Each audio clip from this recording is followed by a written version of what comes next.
everyone, thank you for checking out this episode of Nerd Caliber. Today I'm with Mink the Satyr again with another Pokemon cosplay. Um, what what is this? This looks marvelous. Oh, I thank you. So this is one of those like brush off your Pokedex because I am Nidoran female. It's like one of the first ones that you get like right after Pallet Town. Okay, and tell us about the process. What did you have to do to create this?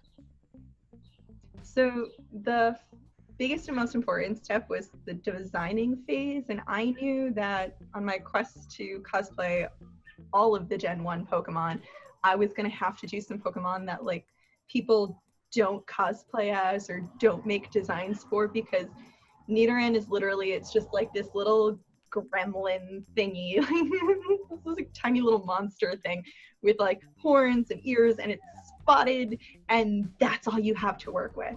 So I wound up digging deep into like my Fire Emblem roots to get a good design that I would be not bored making. So I'm very Fire Emblem-y today in my aesthetic. But once I had the design down, it was like, okay, now what materials do I need to get? This is my third costume that I made while in quarantine. So getting a hold of materials was tricky. Some of the fabric, like I was able to get from these online fabric stores that weren't as backlogged with people ordering from them. So like my linen exclusive websites were great for that.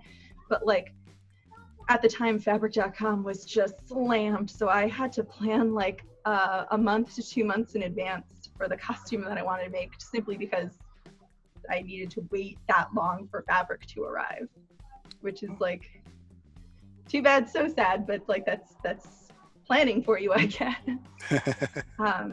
I was really lucky that I had a lot of the materials that I needed at home already. Like I had the foam and the paint I needed to make my ears and my horn. I did have to order all my flowers because I don't have that many exciting flowers, like fake flowers in my house. But but I did have some stuff that I could repurpose or reuse, and so that was really fortunate. And I am very happy to say that I was able to go through like local fabric retailers to buy things like trim, so that I wasn't necessarily like going to their website, but I was emailing them like, hello, can I buy this trim for you? Are you still open? They were like, yes, please buy our stuff. We need to stay afloat. So I was really happy that I got the opportunity to support my local business while wearing cosplay and my pursuit of costume. Excellent, excellent. Oh, your wig and ears and everything that stands out so much. Was that difficult to put together? It's stupid easy, actually. So I'm glad you asked. When it comes to like these headdresses with the ears attached, the secret is 12 gauge steel. Which sounds more complicated than it is. So any hardware store will just sell these like rolls of steel wire. I'm not really sure what the hardware store thinks I'm going to do with it, but I use it a lot for making cosplay things. So I have a length of steel wire that goes from one ear tip down and around, across my forehead, down and around again. And on that is the structure that I adhered my EVA foam ears, which are like, they're just like 2 layers of foam. It's not that crazy. They're very, very lightweight. And then I do have a resin cast horn, but I backed that with some very thin 2mm AVA foam just so it would be comfortable on my forehead, because if you've ever had resin just rubbing against your forehead, after a while it starts to chafe or hurt because it's firm and my head is not firm.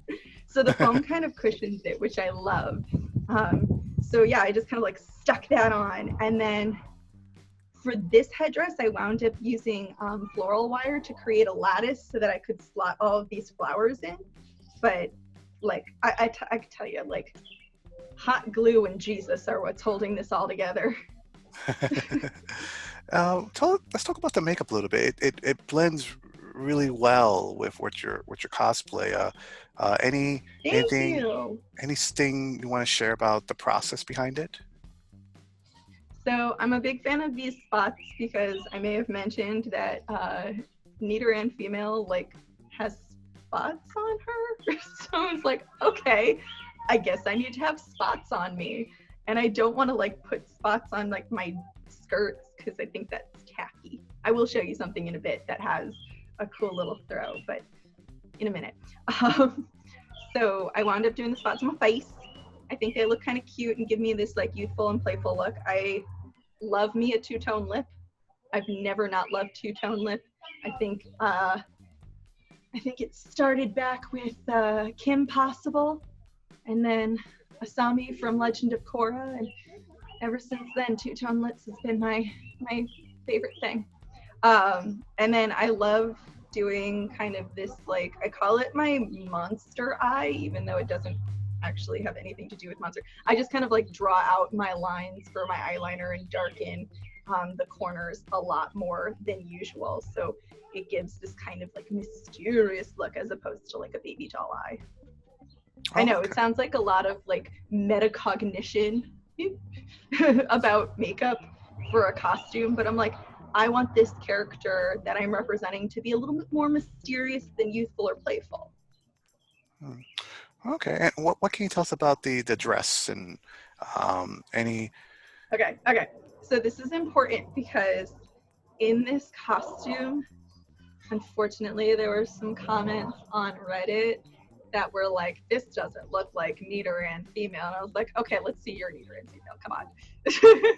But I do have some moments that I'm like, okay, if I can plead my case, obviously, like the face, we get the Nidoran female thing.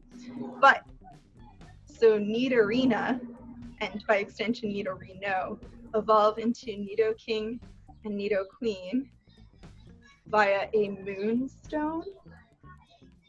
So hopefully that will make my brooch with the moon in it make a little bit more sense. Okay, I know that's so stupid. And I do have, if I stand up, I've got a couple more moons. And I have, this is part, I'm like making sure that I'm completely out of frame now. So I have this like belt on, it has this hanging. And if you look close, I'm not really that like coy about it. I definitely put the female symbol on my belt here because I was like, listen, if I'm going to be Nidoran female and Pokemon is going to name a Pokemon with their gender sign, I'm going to find a way to sneak that stupid gender symbol into my costume, darn it. Okay.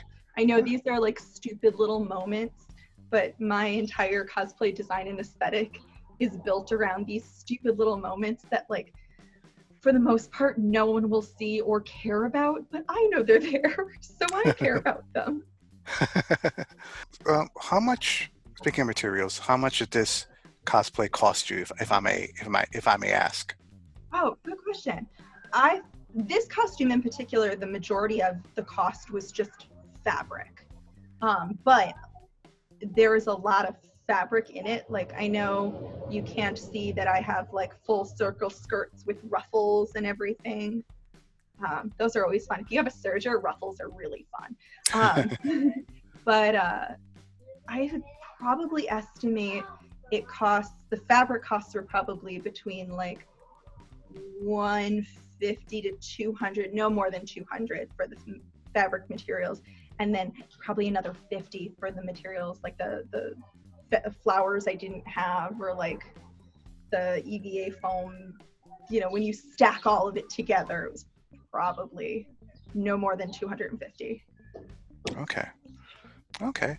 And God help, I know I'm a big fan of like Arda wigs and stuff like that, but like I didn't know how Arda was functioning, so I may have gotten a really cheap wig, but my cheap wig looks okay. It was like $15, and I'm like, yeah, I'm here for it. don't if look you at the top where it's like kind of not the best top ever. And I think if I were to go near any heat source whatsoever, it would just melt into a puddle of plastic. But it's looking pretty okay. yeah, if you didn't say that, I would not have known that was a, a cheaper wig. A $15 wig. Listen, $15 wigs have gone a very long way. I remember back in the early 2000s where if you wanted a wig, it was like $25 minimum, and the shine on it was like headlights. Yeah. Okay. Is there anything else that you want to share about your costume that I haven't asked yet? I would love to make a quick little plug for Cloak and Dagger Creations, which was the local store, the store local to me. It's in Massachusetts. They sell a lot of like Renaissance stuff, but most importantly for me is they sell a lot of like material components that I need to make costumes when I don't have a fabric store. So like all of this beautiful trim that I have all over my person is stuff that I got from them. And I'm a big fan of shopping local, and I'm a big fan of getting some, really cool trim to augment my costumes, because, would this look fine with bias tape? Sure. Does it look a lot better with this beautiful trim? Absolutely. Where can people find more of your work online?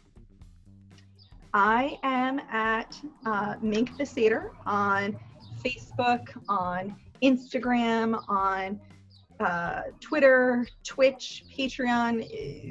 You could probably yell into the ether, Mink The Satyr, and someone will come back like, oh, she's right there. Well, excellent. Again, thank you so much for letting us talk about your cosplay. Again, excellent job.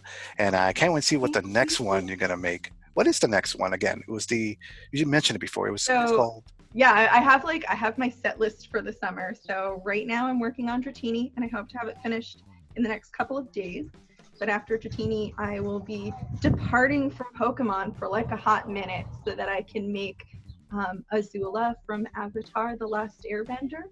Ooh. Everyone is rediscovering it now that it's come back onto Netflix, and I was one of those OGs who watched like the first episode when it premiered.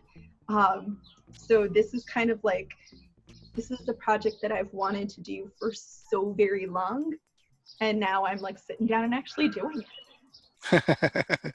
Excellent. Or will be doing it once I finish Dratini. Order of operations. Excellent. Again, that'll be done in July. It's fine. All right, excellent.